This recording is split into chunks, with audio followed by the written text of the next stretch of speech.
तो यहाँ पे ध्यान दो, यहाँ पे क्वेश्चन क्या दिया है, length of the diagonals of rhombus are 15 centimetre and 24 centimetre, find its area. अभी पहले तो रोम्बस क्या होता है ये हमको समझ में आना चाहिए। रोम्बस का मतलब क्या होता है, जिसके four side are the same, four side क्या रहेंगे, सेम रहेंगे, लेकिन diagonals are not the same, that is called rhombus. यहाँ पे देखो ये जो फोर साइड रहेंगे, ये डायग्राम देखो, ये सेम रहेगा, ये साइड सेम रहेगा, ये साइड सेम रहेगी और ये भी साइड सेम रहेगी। बट इसका जो डायगोनल्स है, डायगोनल्स का मतलब होता है, अगर मैं इसको नाम दूंगा ए, यहाँ पे दूंगा बी, यहाँ पे नाम दूंगा मैं सी, और यहाँ पे हम नाम देंगे डी। तो rhombus A B C D, तो यहाँ पे ए सी, ए और सी ये रहेगा इसका एक डायगोनल्स, और बी डी ये रहेगा उसका सेकंड डायगोनल्स। बी डी क्या रहेगा, ये रहेगा उसका second diagonals. So these two diagonals are not the same, but the side are the same. That is called the rhombus. Now see here, हमें diagonals की लेंथ दी है यहाँ पर 15 सेंटीमीटर एंड 24 सेंटीमीटर। सो हमें निकालना क्या है, एरिया निकालना है। सो एरिया ऑफ रोम्बस का फॉर्मूला हमको पता है 1/2, ये होता है एरिया रोम्बस का formula 1/2 multiplied by product of the diagonals, right. So बहुत सिंपल है, हमें लिखना क्या है, to find the area of rhombus which is equal to 1/2 multiplied by product of the diagonals. 1/2 diagonal 1 and diagonal 2 जो कि हमने यहाँ पे मेंशन किया है, D1 इक्वल्स टू 15 सेंटीमीटर और diagonals 2 equals to 24 centimetre, right. तो सी यहाँ पर हमने यहाँ पे रखा है डायगोनल फर्स्ट का वैल्यू, डायगोनल सेकेंड का value, and just do the multiplication. But before that यहाँ पे 2 दिख रहा है आपको, तो 2 क्या है यहाँ पे डिनोमिनेटर में, तो 2 1 जा 2 और 2 को 2 1 जा 2, 2 2 जा 4 मतलब 12 आएगा। तो यहाँ पर क्या आएगा 15 मल्टीप्लाइड बाय 12, ये जो डिनोमिनेटर में है ये तो निकल जाएगा, डिवाइड हो गया इसको 24 को, तो 24 के जगह पे मिलेगा हमको 12, तो 15 मल्टीप्लाइड बाय 12 आएगा। और इसका मल्टीप्लीकेशन अगर हम लोग करेंगे 15 मल्टीप्लाइड बाय 12 करेंगे तो हमको क्या मिलेगा, 12 5 जा 60, 60 से यहाँ पे 0 आएगा, और ये जो 6 है ये आएगा उसका सब्सटीट्यूट, तो 12 1 जा 12, 12 प्लस 6 कितना आएगा 1, मतलब 18 आएगा आंसर, 180 आंसर आ रहा है। देखो आपको 180। अभी यहाँ पे ध्यान दो, हमेशा एरिया निकालने के लिए हम लोग क्या करते हैं, इसका जो यूनिट होता है एरिया का वो रहता है स्क्वायर सेंटीमीटर, तो ये देना ना भूलें, स्क्वायर सेंटीमीटर को लिखना ही है एरिया को।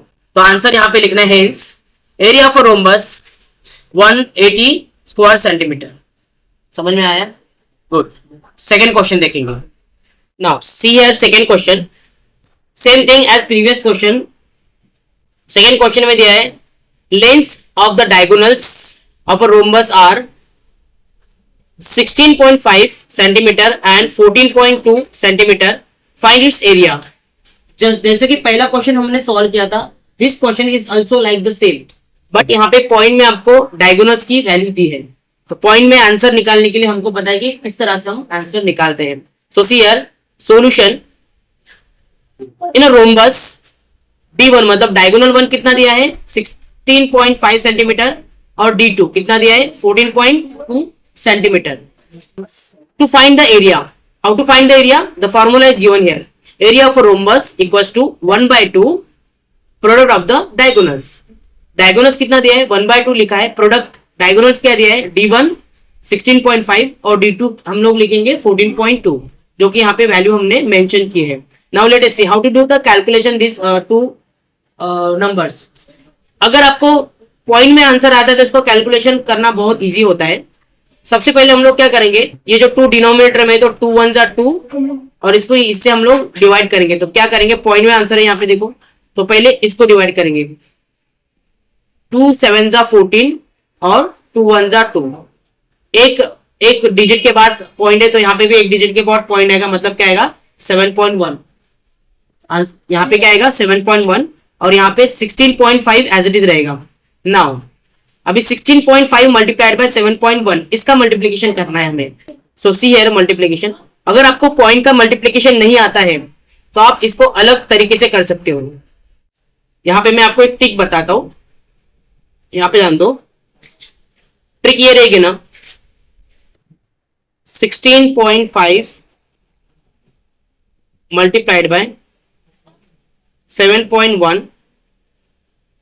यहाँ पे 1 के बाद पॉइंट है, इधर 1 के बाद पॉइंट है, यहाँ पे 1 के बाद पॉइंट है, तो इसको करो मल्टीप्लाइड बाय 100 और यहाँ पे करो डिवाइडेड बाय 100, पूरे टर्म्स को डिवाइडेड बाय 100 करो। ये क्यों, क्या बताओ? क्योंकि पॉइंट निकालना है हमको, और पॉइंट निकालेंगे तो हमको इजी पड़ेगा कैलकुलेशन करने के लिए। तो इसको हम लोगों ने क्या, पॉइंट निकल गया तो यहाँ पे क्या आ जाएगा, एक जीरो जाएगा तो इसका पॉइंट निकल जाएगा 7.1 का, और दूसरा जीरो जाएगा तो 16.5 का पॉइंट निकल जाएगा। तो यहाँ पे हमको सीधा मिलेगा 165 मल्टीप्लाइड बाय 71। अब इसका मल्टीप्लीकेशन करना है, सिंपल मल्टीप्लीकेशन करेंगे तो हमको आंसर यहाँ पे मिलेगा 11715। आप मल्टीप्लीकेशन करो, you will get the same answer here. उसके बाद डिवाइडेड बाय 100 बचता है, तो जो कि यहाँ पे 100 है तो 1 और 2 0 है, तो जब ये न्यूमरेटर में लाएंगे तो ये इस तरह से होगा 10 रेज़ टू पावर -2। तो इसको लाएंगे ना यहाँ पे तो 10 रेज़ टू पावर -2 हो जाएगा।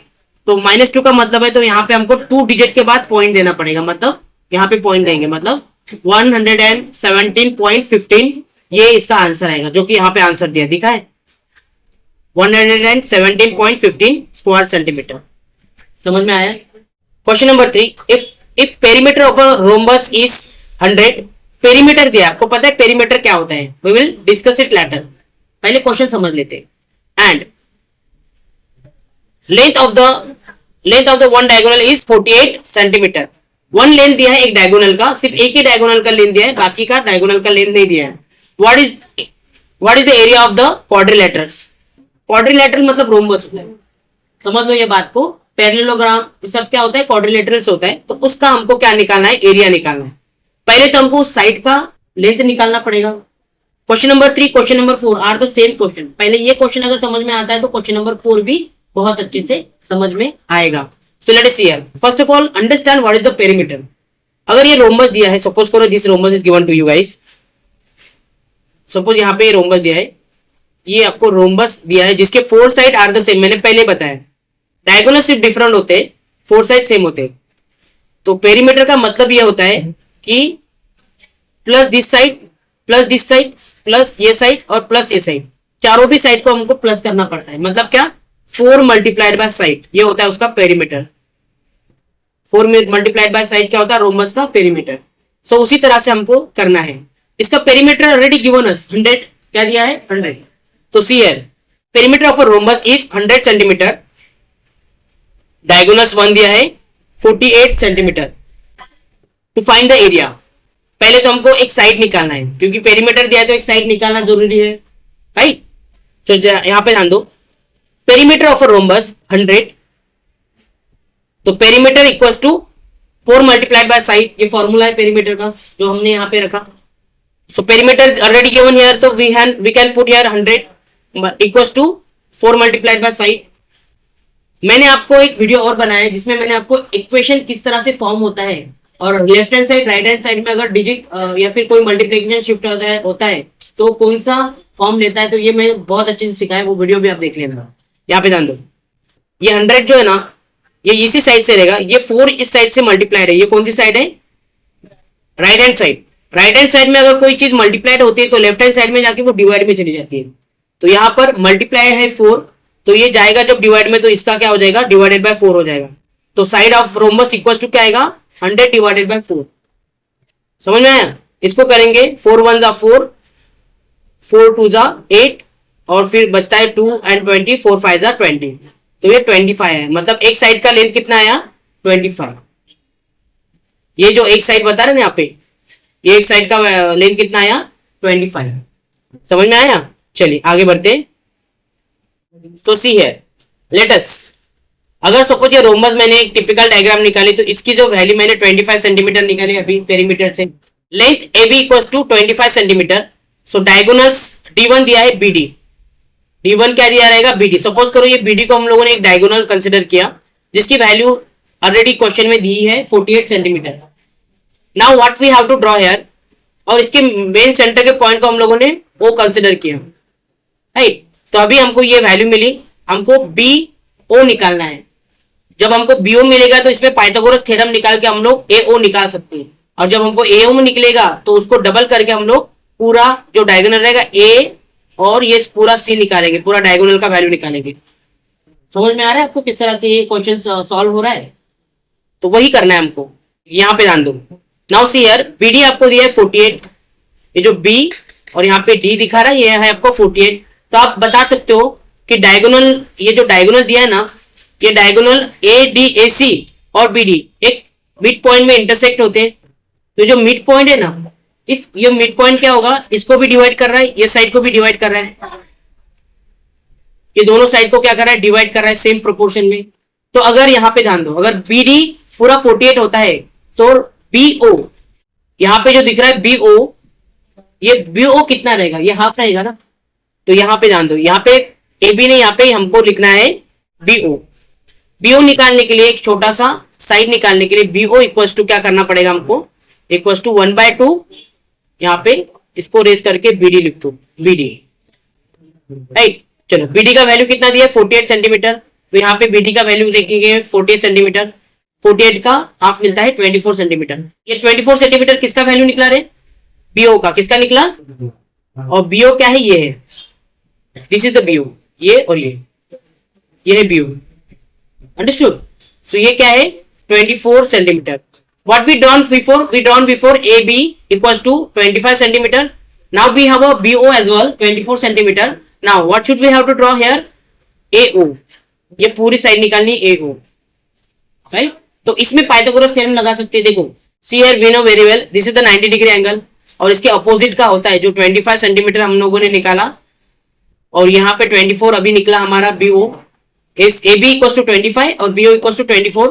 तो पाइथागोरस का थ्योरम क्या लिखेगा, इन ट्रायंगल AOB, इसको बताना है AOB is equal to 90 degree, ये क्या रहेगा 90 डिग्री रहेगा। ये बताना है कि हमको 90 डिग्री है, याद रहे पाइथागोरस थ्योरम सिर्फ 90 डिग्री के एंगल में लगता है, अंडरस्टूड।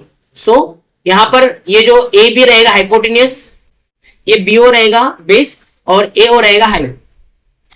लगाओ AO square plus OB square equals to AB square. क्या है Pythagoras theorem, the square of the hypotenuse which is equal to the sum of the square of the two remaining side.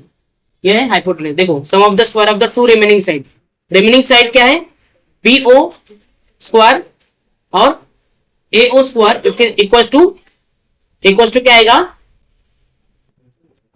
AB square, ये है उसका hypotenuse. So value डालो इस यहाँ पे, AO की वैल्यू निकालनी है, BO की वैल्यू या फिर OB बस बोल सकते हो, उसकी वैल्यू ऑलरेडी दी है 24 एंड AB की वैल्यू हमको पता है, साइड की वैल्यू 25। इसके स्क्वायर निकाले हम लोगों ने, इसका स्क्वायर कितना आएगा 576 और इसका स्क्वायर कितना आएगा 725। नाउ सी हियर इस जगह पर ये क्या है प्लस में है, तो ये राइट हैंड साइड में मूव हो जाएगा तो क्या आएगा माइनस में आ जाएगा। देखा यहाँ पे माइनस में है, आया माइनस में, तो 625 माइनस 576। नाउ इनको माइनस करेंगे तो हमको 49 मिलेगा। ये क्या है AO square, length AO square equals to 49। अभी टेकिंग स्क्वायर रूट, दोनों का स्क्वायर रूट लेंगे तो 49 का स्क्वायर रूट आता है 7, तो सिंपल हमें मिल रहा है AO equals to 7 centimetre. So diagonal AO centimetre मिल रहा है। तो अगर यहाँ पे ध्यान दो, अगर AO यहाँ पर AO दिया है 7 सेंटीमीटर, तो AO और OC दोनों क्या है सेम है, तो AC क्या रहेगा डबल रहेगा उसका, तो क्या रहेगा 14 सेंटीमीटर। तो यहां पे देख सकते हो आप calculation 2 multiplied by 7 equals to 14 centimetre. तो area of rhombus equals to 1/2। अभी बाद में हमको मिला ये इसका डायगोनल मिला और उसका डायगोनल हमारे पास क्या था 48 सेंटीमीटर। तो D1 and D2, so D1 क्या है हमारे पास 48 सेंटीमीटर और D2 क्या है हमारे पास अभी मिला हमको 14 सेंटीमीटर। दोनों का मल्टीप्लीकेशन करेंगे, हाफ करेंगे इसको, 2 1 2 2 7 14, तो 48 मल्टीप्लाइड बाय 7 ये मिलेगा 336 स्क्वायर सेंटीमीटर इसका मिलेगा एरिया।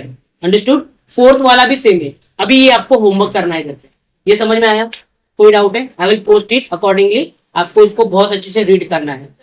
समझ में आया? आज शाम तक की मैं वीडियो अपलोड कर दूंगा, आपको उसको ये करना है। चलो, थैंक यू फॉर वॉचिंग।